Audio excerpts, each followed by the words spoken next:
Alright, hello there. I'm Scotty. You're not. We're talking about Teenage Mutant Ninja Turtles Out of the Shadow, the movie, not the video game that came out with the same name a few years before this. And someone saw that one. I like that name. I don't know. I guess name copyrights aren't technically a thing if it's the same brand. I don't know. Before I get started, I just want to say, you know, I commented. I said that Chris Stockman. I watched his review for the 2014 movie, and he mentioned that that the climax is very similar to Amazing Spider-Man. And I after thinking about it after he said that, I'm like, yeah, it does. I watched Jeremy John's review for the movie, and he said the same thing. So yeah, it's not just I guess it's obvious. So yeah, well, after they did that movie, it was successful enough that they were going to start working on a sequel, and they were going to start throwing everything at us. We're going to get Bebop and Rocksteady. We're going to get Casey Jones, kind of. We're going to get Baxter Stockman. Not the one I remember, but it's comic accurate, so yay. Ish. And yeah, just more of that. They were all signed on for 3 pictures, I think. William Fichtner said he was coming back, and it doesn't show up in the movie at all. I remember I went to theater to see it, and I'm watching it, and I'm going, when's William Fichtner going to show up, man? Because he's one of the best things of the last one. Got to the end of the movie, and he was just gone. He wasn't there. He wasn't in the movie. He wasn't. And that's a problem.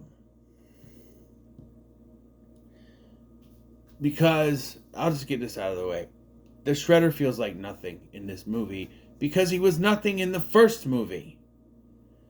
This Shredder, was a character forced into a movie because a bunch of whiny fans couldn't take change. And I know Scotty, we could throw that back at you for Snow White, but Snow White is different. Snow White is different because it's not just that they're changing her, that they decided to use an actress who's a total bitch. Okay? Weird.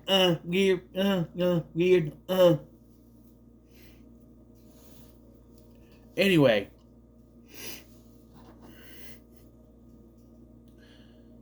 So the Shredder himself was a nothing character in the first one because they already filmed with Sax as the main villain. And they just sort of put him around it. In the final showdown, it was actually originally Sax in the suit.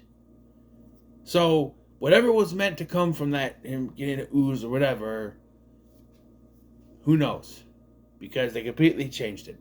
Not only that, they hired a new actor, Brian T. As DK from the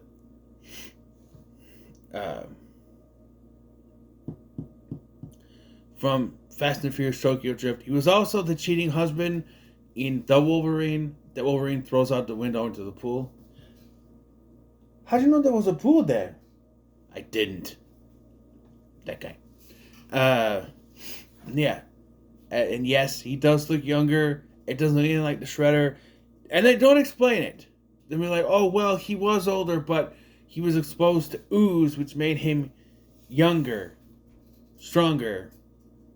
I guess. I don't know. Could have. But the Shredder doesn't work in this movie because they didn't know how to write for this character because he wasn't a character. So instead, he takes a back seat to Krang, which would be cool if it was Krang. Krang also doesn't do shit in this movie. And it's not even Krang that you would think of, because maybe I should just start going through the movie because I'm going to have... So, movie came out 2 years later in 2016, and we're ready to go. It's 2016. The Turtles are just flinging themselves around New York City for some reason, going to a basketball game, where we find out that after the events of the first film, Vern, who for the rest of this film I'm going to be calling Vernon because it's easier for me to say. Vernon is, I don't know. Vernon was hailed as the conquering hero known as the Falcon, and they said he was the one who single-handedly defeated the Shredder. Now, if I'm someone, a city official, told this, I'd be looking around for Ashton Kutcher hiding somewhere, because that's bullshit. I'd take one look at this guy and go, no, really, who's saving the city? I'd believe I'd believe 4 10-foot walking, talking turtles over Vernon being the one that. But he did. And they do shoot spitballs at him. They're eating pizza. A piece of pizza lands on the thing and it slips, and yeah, he's the hero. Meanwhile, Megan Fox, I'm sorry, April is on a mission. It's Megan Fox. Her whole performance is very much, I'm being forced to do this, so whatever. That's what, there's no emotion in anything. No, the turtles are your friends. Don't shoot them. Don't shoot them. She doesn't care, because it's very much, they signed a 3-movie deal. She has to be in this movie, so she's in the movie.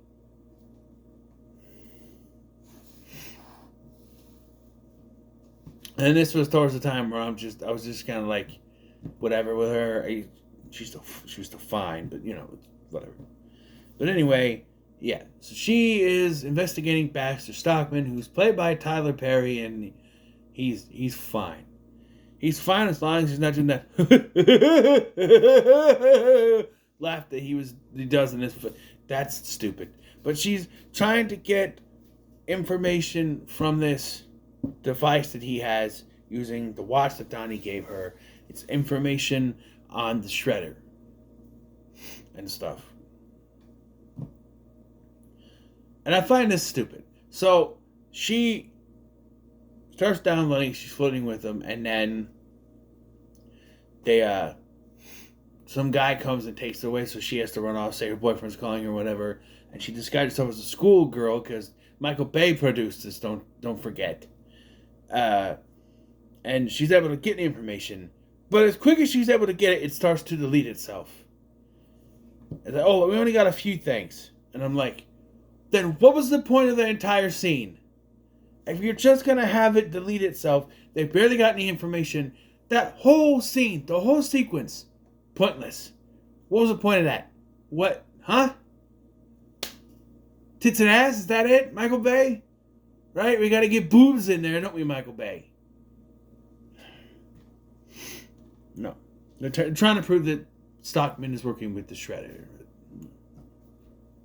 No, it looks like that the police are moving the Shredder because, they watched Halloween and thought, hey, we can move him from one facility to another, right? Did you watch enough of the Halloween movies? Because that never works! And it doesn't work here either. Because they're taking Shredder and Bebop and Rocksteady, played by Gary Anthony Williams, which I was actually excited about because I love Gary Anthony Williams. He's a funny guy. And WWE is a Shamus as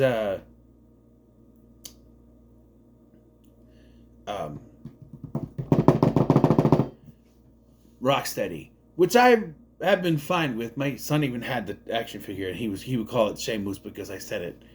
But in recent years, I've gotten angry at this role because CM Punk auditioned for this. He could have got it. I don't know. He only had one movie, the girl on the third floor. He didn't do much, but I don't know. Sheamus is fine. They just make dick jokes the whole time, whatever. They call me Bebop. Yeah. And so during the transfer, the Foot tried to stop them. Oh, also on this transfer is Officer Casey Jones. Okay, look. When Stephen Amell was announced as playing the character, I went, great. This could work. And you know what? He's worn a wig on Arrow. It's no problem for him to wear a wig in this movie. They don't give him a wig. They gave Elias Koteas a wig. And it worked. They don't give him a wig. They don't. They just... I know that the wigs on Arrow kind of sucked. But this is a movie production. They could have gave him a wig. They don't. And they completely nerfed this character. He's a police officer. Casey Jones is the furthest from a goddamn police officer you can get. He's a vigilante, which is why Stephen Amell would have been perfect for the role. Why is he a cop? Why? Why? Why is he a cop? Just tell me why is Casey Jones a cop? Tell me why. Why? My throat is dry. Why? Why is he a cop? Why? Well, the foot soldiers, the Foot Clan, trying to break him out. The Turtles come to save the day in their truck, which is awesome. It shoots manhole covers and has these nunchuck things. Oh, no, they were broken. Another cool thing that's gone. It was pretty cool. It was like, no, we only had a budget for this part. Yeah. So they're trying to stop Shredder from getting away. Bebop and Rocksteady basically take control of the van, the truck, whatever they're in. And then Baxter Stockman says, we're going to use this machine to teleport him out of there. And it does it. And then he doesn't go to where Baxter Stockman wants him to go. No, he goes aboard Krang's ship in Dimension X. I'm assuming that's where they are. They're in the Dimension X. I think they're on the Technodrome, actually. And we introduced to Krang, and so originally, Fred Armisen was supposed to do the voice. And I said, you know, he can do those kind of high-pitchy voices that could be perfect for Krang. And then he was unable to do it because of a scheduling conflict, so they brought in Brad Garrett, which, much like with Casey Jones' characterization, is the furthest away from Krang, because Brad Garrett has a very deep voice. And I was afraid it was just going to be another stereotypical Brad Garrett cartoon voice. And it is.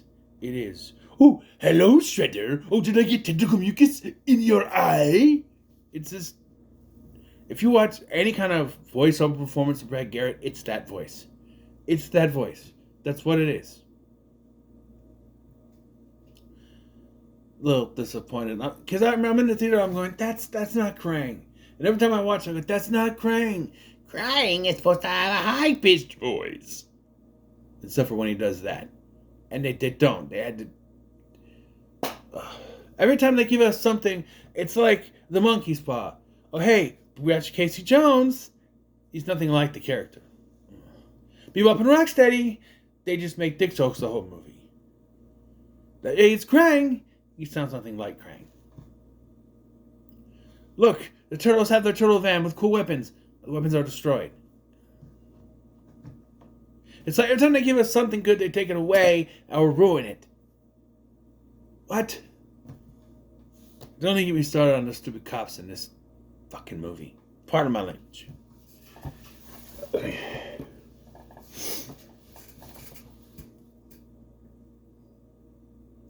So, after this, Casey Jones then reports to Police Chief Laura Linney what happened.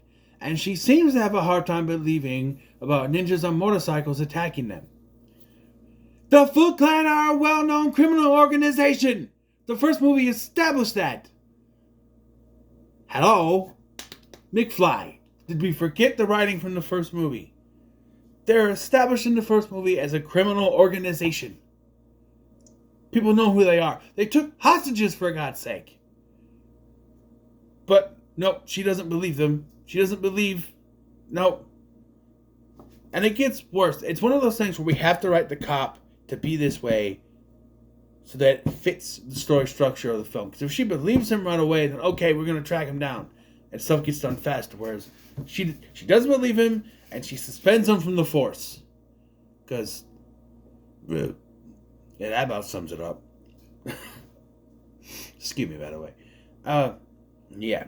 So now he becomes a vigilante, which is cool. But first we gotta go through... That's Officer Jones. One time I'm gonna be detective. Or one day I'm gonna be detective. No. Just shut up. No. No.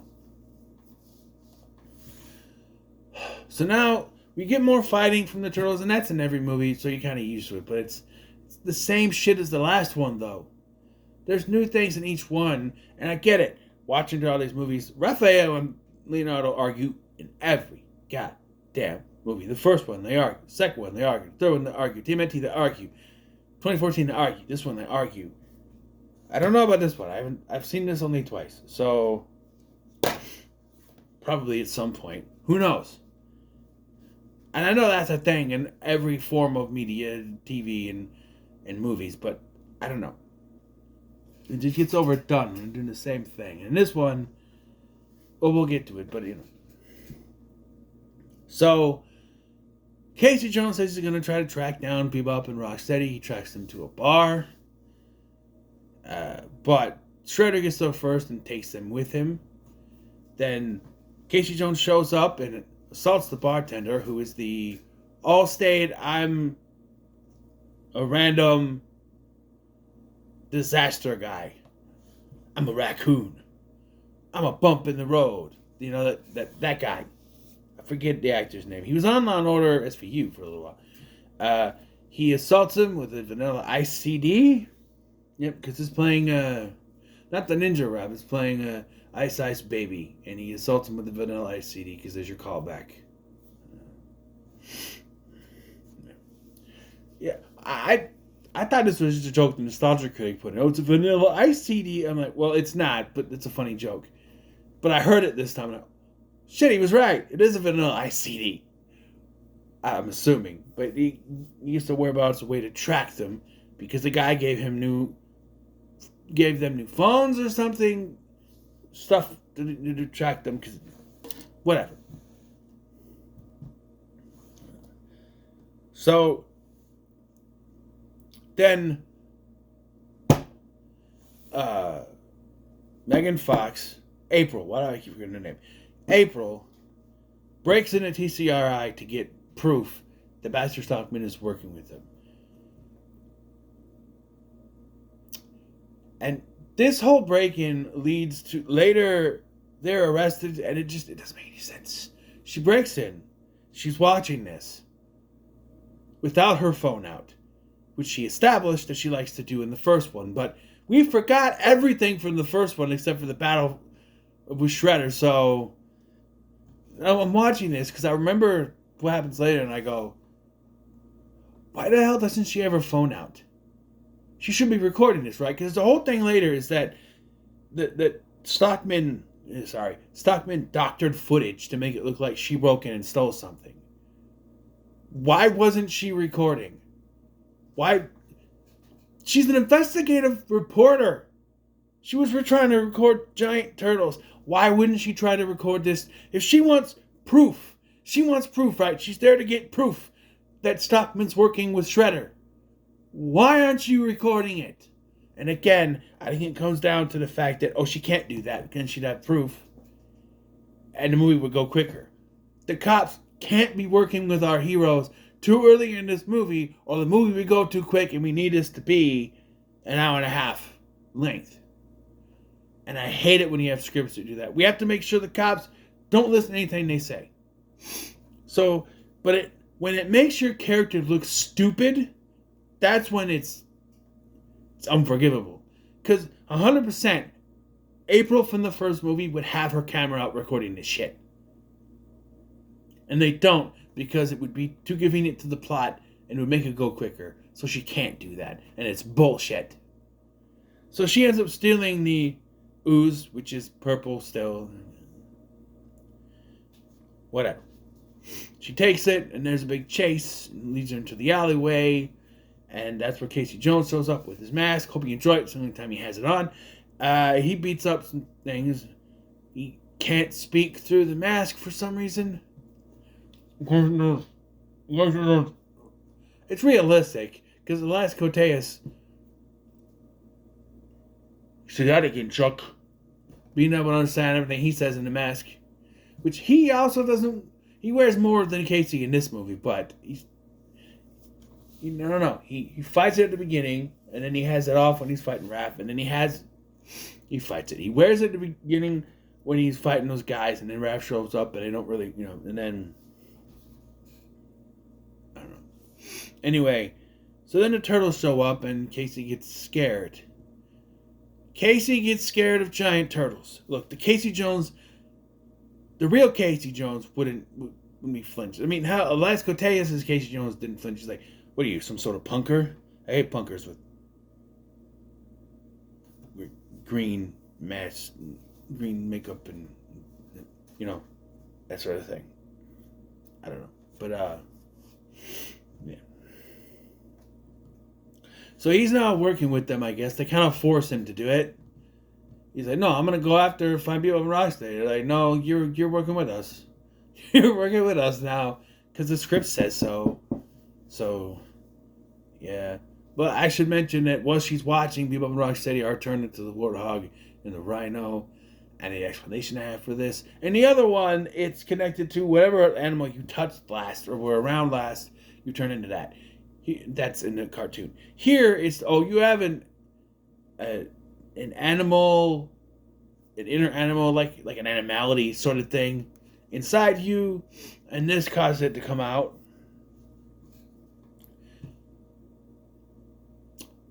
So with that explanation, how are there 4 10-foot tall walking, talking turtles and a giant rat? Did all 5 of them coincidentally have human genes inside them? I'm assuming since Donatello tested on his hand and he gets 5 fingers for a quick second. Why does it wear off? I don't know. But he tells Leonardo. Leonardo says, no, we're not going to do that, and don't tell the others. Because we need a conflict. For some reason. And I'm sitting here watching and I go, why doesn't he tell them? Because, hear me out. Him not telling them leads to conflict, but also telling them would lead to conflict. He could tell them, like, Donnie came up with this serum. Came up with the idea that this stuff could turn us human. We're not going to do that, so don't worry about it. And then it could have conflict, Or they could all be in there when he announces it, and then he's like, no, we're not going to do that. And the other two are arguing, and Donnie's just like the scientist in the middle of something. I don't know. Johnny Knoxville also did not come back to do the voice of Leonardo, so it's Pete Plosnick doing the voice, which is fine. It's fine. But, yeah. So, Raphael hatches a scheme with Michelangelo. I think Michelangelo goes along to those things. He's like, okay, so we're going to break into... Because during the chase, the cops get a hold of the ooze. So we're going to break into the police station, and we're going to get the ooze. We need help. So they call Vernon, because she's the Falcon. He comes in, and he distracts all of them when the rest of them break in. With Mikey and Raph in the air vents. I don't know how they fit in there, but they do. They're giant air vents in those movies. Sure. And the others try to steal the thing, and it doesn't go well. The other two turtles end up getting called to help, and they're seen by Police Chief Laura Linney, who they all freak out. They call them monsters. We're not monsters, and Megan Fox is like, no, don't shoot them. They're not evil. They're not bad. And here's where we get to the bullshit. So the turtles go away, and then they're in the... So again, we can't have the cops believe them, because if they did, things would go smoother, and we need to stretch it out a little bit more. So they try to tell them that Baxter Stockman created Bebop and Rocksteady. She won't listen to anything Casey Jones says. If you think you have anything that comes out of your mouth, you don't have credibility, you're sorely mistaken. And she just refuses. It's TV movie cop thing. They have you to the rights. They think you're the ones that they won't listen. They won't listen. It's stupid. It's absolutely stupid. Has to do it to keep the plot going. So, yeah. So, the Turtles, they had an argument that I think they're fine now, I guess. But they're like, okay, so what do? We got to figure out. They have to go to South America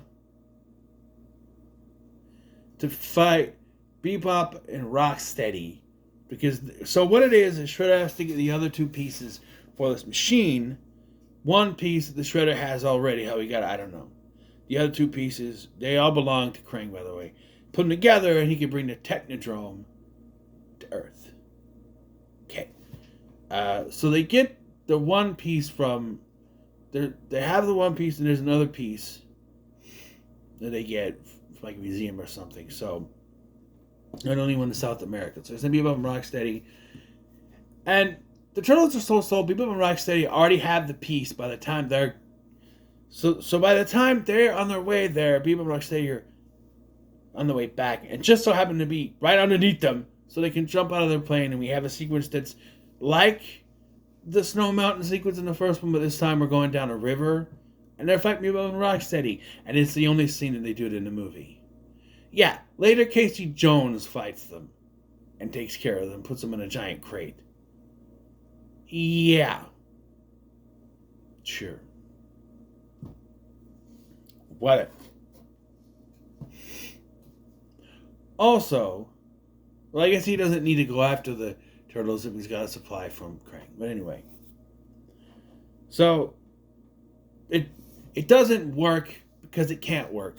They can't stop Bebop and Rocksteady because the way the climax works. So they do get the machine back to them and they're able to put it together. And, yeah. But, so they go back and then the cops find them again. Well, first of all, Vernon then has to... He sneaks in... He goes into TCRI using his key to the city to get in anywhere as the Falcon. And he gets the actual footage from a secondary source. Yeah, because they're like, oh, they doctored this the footage. And like, we checked it. It's clean. And I'm like, no, if you checked it, it wouldn't be clean. But it has to be clean in order for the plot to keep moving. Because I refuse to believe that if they checked it, everything would come up okay. I don't believe that at all. But anyways, so they're freed. You know, you're free to go. You know, and they're like, okay, so we gotta work together. Once everything, this is when the shit hits the fan and the portal starts to open. Okay, we need to work with the Turtles, so they come together right now over me. They come together, so we're going to work together to stop this. And, yeah. And what we get is the same used climax. But only it's not Shredder this time. No, because Shredder is thrown in the freezer. Yeah. First of all, he gets rid of Baxter Stockman. And he had a great time to this. You will never be anything more than what you are. An insect? A footnote. Boo! Boo! You could have hinted at Fly Stockman, right? Way I would have done it is that he's involved in the climax. The Turtles come in, start fighting. Some ooze gets on him, and he starts to change whatever, and he runs away before you see anything. Set it up that way. Not just take him to my storage facility in Japan. What would we do with him in the next movie then? Because let's say we had a third movie. He's in Japan. Shredder's in cold storage. How do we get to the Fly? You should have had him be turned, even though we didn't get another movie, at least we said, oh, well, at least he turned into the Fly, right? Whatever.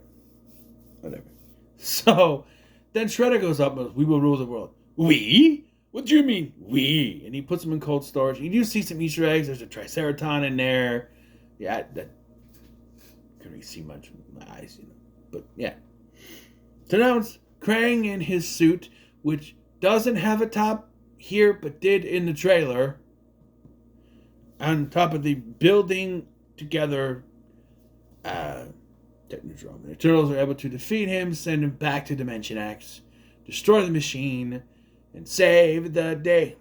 Saving the day. They get an award ceremony on a roof of the police station, I'm assuming, at night. And even the police chief was like, well, don't you want to be known, recognized? And they're like, nah, we're fine. But But the whole movie, y'all been bitching about how you wish you could just go out and do shit and not be confined to the sewer all the time. But the resolve to this is just to accept it? What? My head hurts. You can stop doing that. What? Yeah, okay. So yeah, but how are they out of the shadows if they're not going to, if they're just going to stay the way they were? I don't know.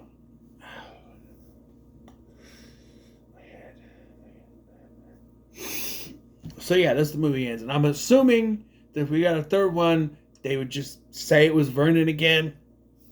I'm guessing, and yes, I called him Vernon because it's easier for me to say than Vern. It doesn't sound right rolling off my tongue like that. So, Teenage Mutant Ninja Turtles Out of the Shadow. Before we get to that, the credits. Playing the Teenage Mutant Ninja Turtles. It's like a rock and roll version. It's really cool. I remember that from when I went to the theater to see it. Yeah. So, 9 years later, which is not since the last time I did this review. No, that's since it came out 9 years later. Almost 9 years later. How does Teenage Mutant Ninja Turtles Out of the Shadows hold up? It don't. I don't hate this movie, but in recent years I've seen the problems with it. They gave us everything we wanted, but didn't use those things we wanted in the right way. As I said earlier, they gave us Casey Jones, who's not really Casey Jones. People from Rocksteady are here, and they just do dick jokes the whole time. It's Krang, but not really Krang, and he's barely in the movie. You know? And the Shredder is the biggest mess up with this, because, and it goes back to the fans bitching and complaining about how they didn't want the Shredder to be white, so he wasn't. But that film still built up Eric Sachs as the main villain. And so now, our main villain, Shredder, our Shredder now, is a character we don't know. We have no connection to. We don't know any of his backstory. He's just some Japanese guy you shoved in the first movie, and now we have to follow him as the villain because a bunch of whiny people on the internet said no.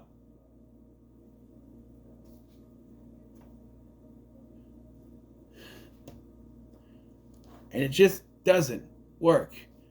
All the cool stuff that you promised us, tried to give us, is ruined by the fact that you didn't do it right. It's one thing to give us stuff we've wanted for all these years, but you have to actually do it right. You can't just throw him in there and make dick jokes the whole movie. You can't just throw in a guy with a hockey bat and say, that's Casey Jones. You can't have Krang in there and only show him in small parts of the movie. I know, budget probably, CGI, right? I get it. But also, Brad Garrett was not the route to go. No offense to Brad Garrett, but his voice just doesn't fit Krang. It doesn't. He's trying to do the best he can, but it doesn't work.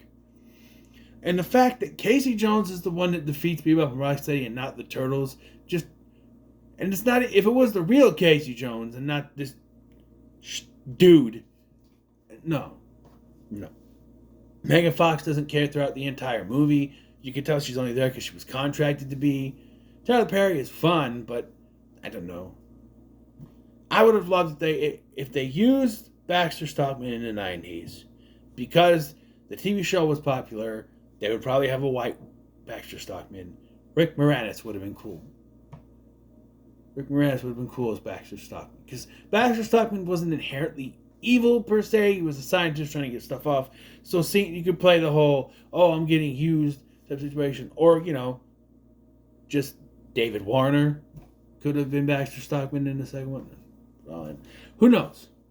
And it befuddles me that Eastman and Laird allowed Bebop and Rocksteady to be used now, when it seems like they could have been used better in the second one if they let them. Probably used better there. And here they're just for a bunch of dick jokes. My man! I like Gary Anthony Williams, and Shamus is the man, but it just doesn't work for me. So, with that in mind, I have to say, The Teenage Mutant Ninja Turtles out of the showers is... Out of the showers? Get out of that shower! Out of the shadows. It's just not worth your time. It's not. It's not worth your time. It's just not. Watch the first Michael Bay produced one, and if you feel like a completionist, go ahead and do it, but you don't have to. You know? That first one ends on a pretty complete note. I guess. I don't know. If I was to do a third one, I'd bring back Eric Sachs, first of all. Actually, I would have done it in this one. I would say the Shredder died after falling out that building, because you know what happened. He died. And so now Eric Sachs is taking up the mantle of the Shredder. I don't care about the fans. I don't care. He has more backstory. We know more backstory about Eric Sachs. Let him be the Shredder. Stop crying. Stop whining. How's your lips? Anyway. That's The Rock. Anyway, what are your thoughts on Teenage Mutant Ninja Turtles Out of the Shadows? Let me know in the comments below. Make sure to like, share, and subscribe. Thanks for watching. I'm Scotty, and I'll see you in the next one.